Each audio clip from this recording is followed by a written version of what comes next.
अस्सलाम वालेकुम। मैं हूं इकबाल शाहिद और आप देख रहे हैं थिंक टैंक यूट्यूब चैनल। लोग पूछते हैं कि आज का सबसे अहम मसला क्या है, सफारतकारी है? मैं कहता हूं बिल्कुल नहीं। आपकी मुआशी सूरत हाल है? मैं कहता बिल्कुल नहीं। इस वक्त पाकिस्तान की कोई भी मसला नहीं है, मुईशत नहीं है, लॉ एंड आर्डर नहीं है, जान माल का तहफ़्फ़ुज़ भी नहीं है और तलीम भी नहीं है, हेल्थ भी नहीं है। लोग खुद ही अपने तौर पर लोगों को पता चल चुका है कि हमने खुद ही सब कुछ करना है। इंसाफ के मतलब भी लोगों की राय है कि अब एक सोच है कि क्या ज़रूरत है इस पर दिमाग लड़ाने की, कुछ नहीं है। किसी इदारे में इज़्ज़त नहीं है तो ये भी कोई मसला नहीं। पुलिस में इज़्ज़त नहीं है, इंतज़ामिया के पास आप जाएं तो ज़ाहिर है वो भी वहाँ कोई किसी की सुनता नहीं है, ये भी मसला नहीं है। लोग वो सरेंडर कर चुके। फिर मसला है क्या? आज का मसला सबसे ये है कि रियासत जिसमें हम रहते हैं उसमें एक महकमा वापडा है। अभी इस वक्त भी मैं जो बिलॉन्ग कर रहा हूँ तो बिजली नहीं है, एक 80,000 का बिल नीचे पड़ा हुआ है। लोगों को इस तरह रियासत इसमें रहने का जो खराज देना पड़ रहा है, क्योंकि सेकंड ऑप्शन है ही कोई नहीं कि एक ही वापडा है और उसी से आपने बिजली लेनी है। आप 10 यूनिट खर्च करें कोई फ़र्क नहीं पड़ता, 10,000 करें कुछ फ़र्क नहीं पड़ता। जब उनका कंप्यूटर दिल करेगा महीने के आखिर में आपको 40-50,000 रुपया, लाख रुपये डाल देगा। कहाँ जाएंगे? कभी नहीं। ये सूरत पैदा हो चुकी है कि पाकिस्तान में जीने और रहने के लिए आदमी के पास भागने का रास्ता क्या है? यानी बिजली आपने लगवा ली है और कोई अदारा है नहीं कंपटीटर जिस तरह दूसरे मुल्कों में होता है कि कंपटीशन हो कि कोई रेट मुकर्रर करे, कोई रेट मुकर्रर। सुना था कि चाइना कह रहा है कि हम ये काम करेंगे, लेकिन ज़ाहिर IPP के जो मालकान है वो कब बर्दाश्त करते हैं। अभी कितने 100 अरब रुपए का जो सर्कुलर डेट है वो बैंकों से लेके कहते हैं हमने जान छुड़ानी है। तो जाना किसको है? हुकूमत में जो शामिल लोग हैं उन्हीं के IPP हैं अक्सरियत में।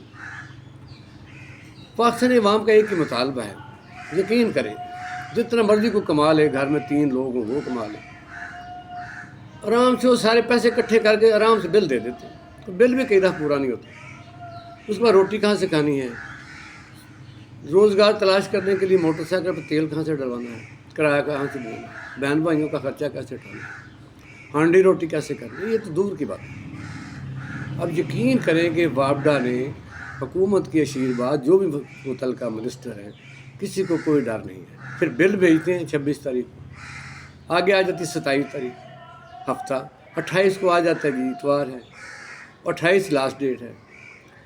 कोई भी रियासत कभी ऐसे करती है कि अपने शहरियों को इस तरीके से फंसा के रखती है कि आप बिल जो है चूँकि आप दे नहीं सकेंगे, क्योंकि तरह की तारीखें तो होती हैं यकम के बाद, तो नहीं दे सकेंगे तो 50% लोग जो हैं वो नहीं दे सकेंगे, तो 10% आपको फिर जुर्माना लग जाएगा, अरबों रुपये इकट्ठे हो जाएंगे।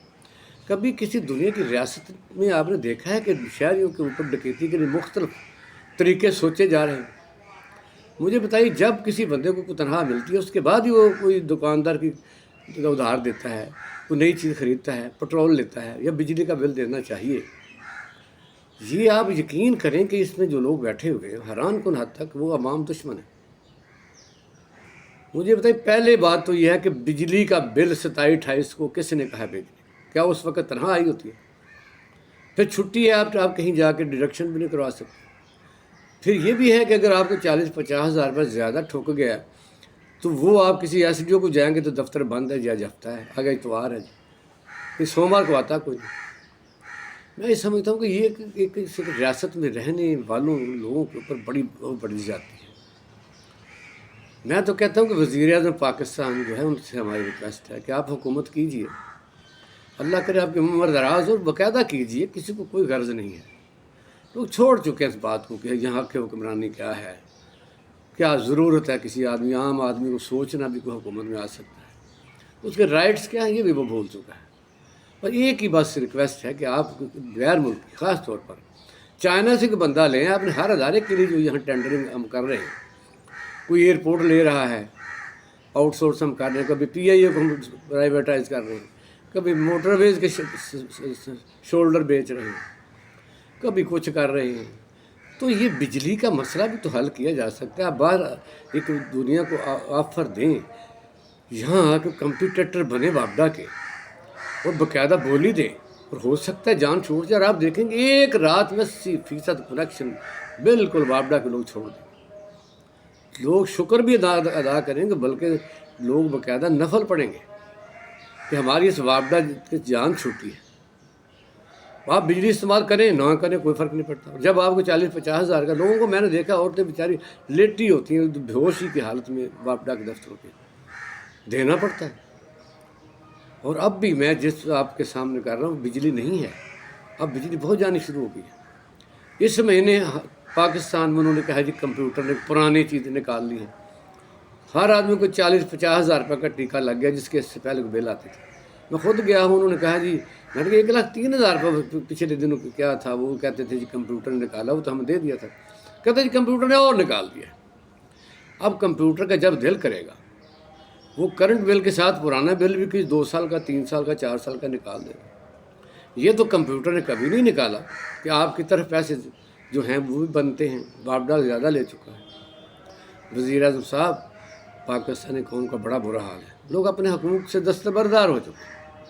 یقین کریں کسی کو کوئی لینا دینا نہیں ہے، نہ کسی کا کوئی اب حق ہے ہم کلیم کر رہا ہے کہ نوکری لینی ہے، نو نیڈ، کوئی ضرورت نہیں۔ لوگ آپ یہاں اگر بیمار ہوتے ہیں تو ہاسپٹلوں میں جو حالت ہے آپ کو پتہ ہی ہے، جاتے ہیں، لیکن یہیں آپ ہم درد والوں سے یا ڈسپرین یہ وہ کھاکو لیتے ہیں، بڑے مہنگے ہیں، 2-2 ہزار فیس ہے، اسپتالوں کی حالت جو ہے ناگفتہ بے ہے، ایجوکیشن پرائیویٹائز ہو چکی ہے، 4400 روپے فی بچہ پنجاب گورنمنٹ دے رہی ہے، این جی اوز کو، ہیلتھ کے جو ڈاکٹر صاحبان ہیں اب بیسک ہیلتھ یونٹ وہ بھی آپ نے دیکھا آؤٹ سورس ہو گئے ہیں۔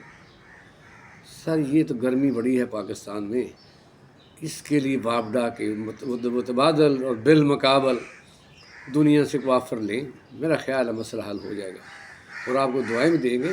باقی رہے کہ اب پاکستانی عوام کو کسی سے کوئی غرض نہیں ہے، نہ عمران خان سے ہے، نہ پیپل پارٹی سے ہے، تو آپ سے تو ویسے بڑی لوگ محبت کرتے ہیں کہ آپ ہی رہیں ماشاءاللہ، جب تک آپ کے اللہ تعالیٰ زندگی دراز کرے، پاکستانی قوم کو کوئی فرق نہیں پڑتا۔ اپنا خیال رکھیے گا ناظرین، پاکستان زندہ باد۔